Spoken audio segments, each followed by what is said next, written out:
Assalamualaikum warahmatullahi wabarakatuh.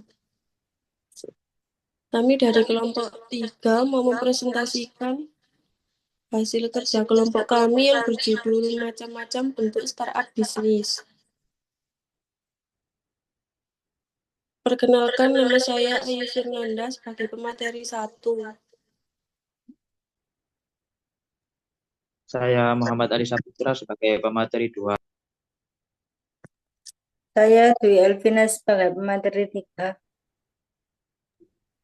Saya Lela Pipa Izia sebagai pemateri keempat. Saya di sini akan menjelaskan pengertian startup secara umum.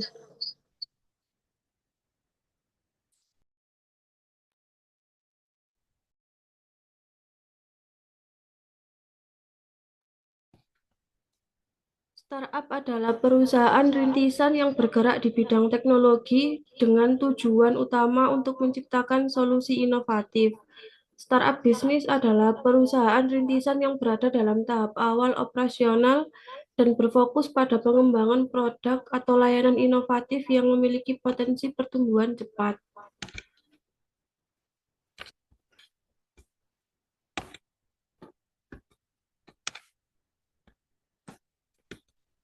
Kemudian pengertian startup menurut ahli. Menurut Steve Blank, startup adalah organisasi sementara yang dirancang untuk mencari model bisnis yang dapat diulang dan skalabel. Ini berarti startup belum memiliki model bisnis yang stabil, sehingga harus terus beradaptasi dan berkembang. Menurut Eric Ries, startup adalah sebuah institusi manusia yang dirancang untuk menciptakan produk atau layanan baru dalam kondisi penuh ketidakpastian. Artinya, startup tidak hanya sekadar perusahaan baru, tetapi juga entitas yang menghadapi tantangan besar dalam menemukan strategi bisnis yang tepat. Menurut Paul Graham, startup adalah perusahaan yang dirancang untuk tumbuh dengan sangat cepat. Perbedaannya dengan bisnis kecil adalah skala dan tujuan akhirnya, di mana startup berorientasi pada ekspansi pasar yang luas. Macam-macam startup. Yang pertama e-commerce, yang kedua marketplace, yang ketiga SaaS, yang keempat vintage, yang kelima edtech, dan yang keenam healthtech, yang terakhir social enterprise. Yang pertama, e-commerce. E-commerce adalah bentuk startup yang fokus pada penjualan produk atau layanan secara online melalui platform digital. Karakteristik, semua transaksi dilakukan melalui platform online, baik melalui website maupun aplikasi mobile. Produk atau layanan dapat diakses oleh pelanggan dari berbagai lokasi, bahkan secara internasional. Sistem pembayaran dilakukan secara digital dengan berbagai metode seperti kartu kredit, transfer bank, atau dompet digital. Modelnya B2C, business to consumer. Perusahaan menjual produk langsung ke konsumen akhir. Terus B2B, business to business. Perusahaan menjual produk ke bisnis lain. C2C, consumer to consumer. Platform yang memungkinkan individu untuk menjual produk ke individu lain. Tantangannya, persaingan, logistik, dan keamanan data.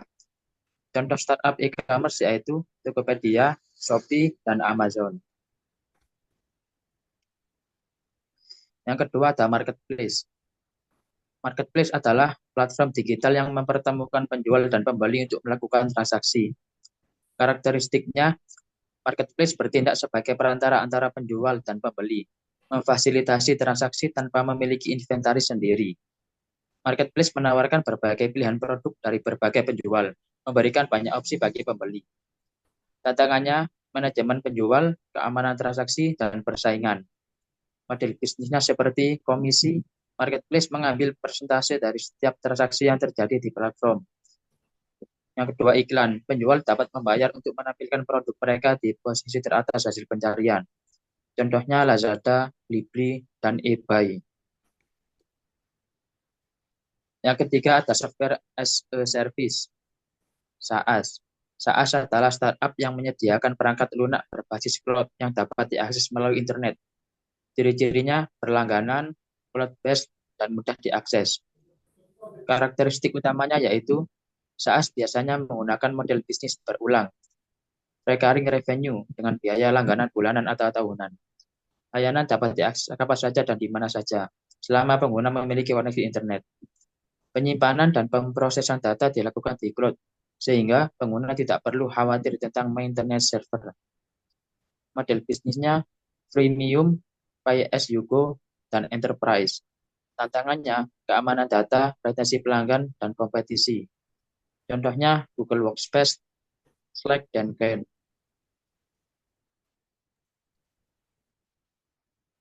Selanjutnya, financial technology atau vintage.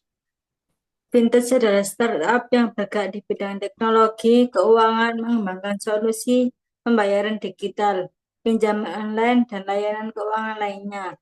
Karakteristik utamanya yaitu vintage mempermudah akses ke layanan keuangan bagi masyarakat, terutama yang tidak terjangkau oleh bank tradisional, menggunakan kecerdasan buatan AI dan analisis data untuk menilai risiko kredit dan memberikan rekomendasi keuangan.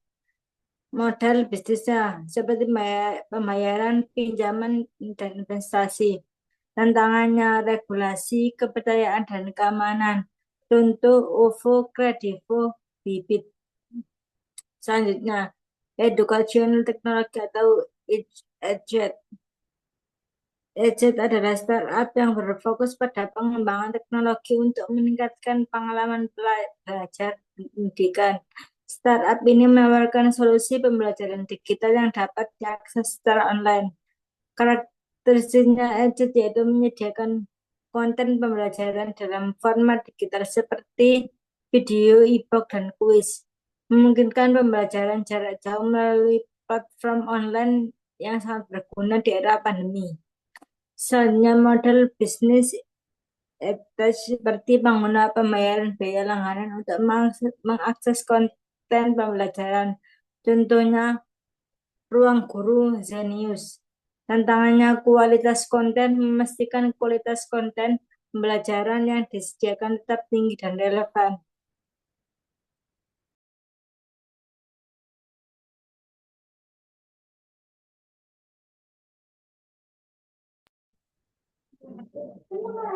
Selanjutnya yaitu health technology atau heritage. Heritage adalah startup yang mengembangkan teknologi untuk meningkatkan layanan kesehatan, termasuk konsultasi medis online, diagnosis, dan pemantauan pasien. Karakteristik utama yaitu menyediakan layanan konsultasi dengan dokter secara online, memudahkan pasien untuk mendapatkan saran medis tanpa harus datang ke rumah sakit. Model bisnis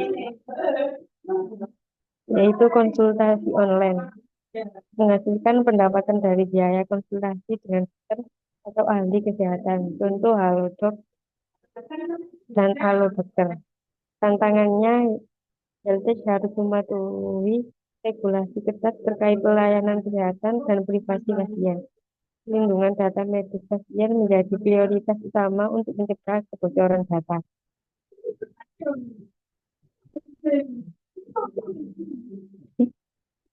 Yang ketujuh yaitu social enterprise.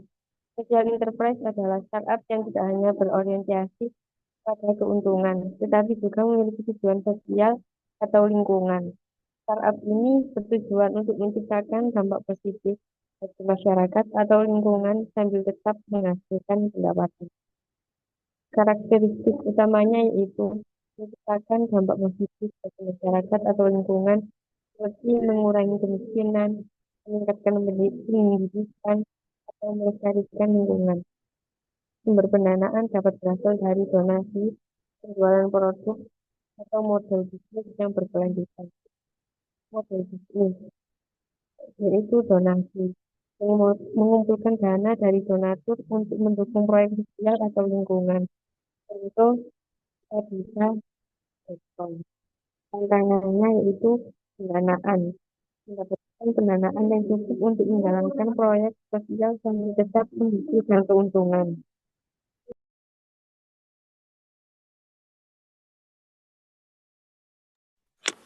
Jadi kesimpulan dari macam-macam bentuk startup bisnis ini yaitu Setiap bentuk startup bisnis memiliki karakteristik, model bisnis, dan tantangan yang unik.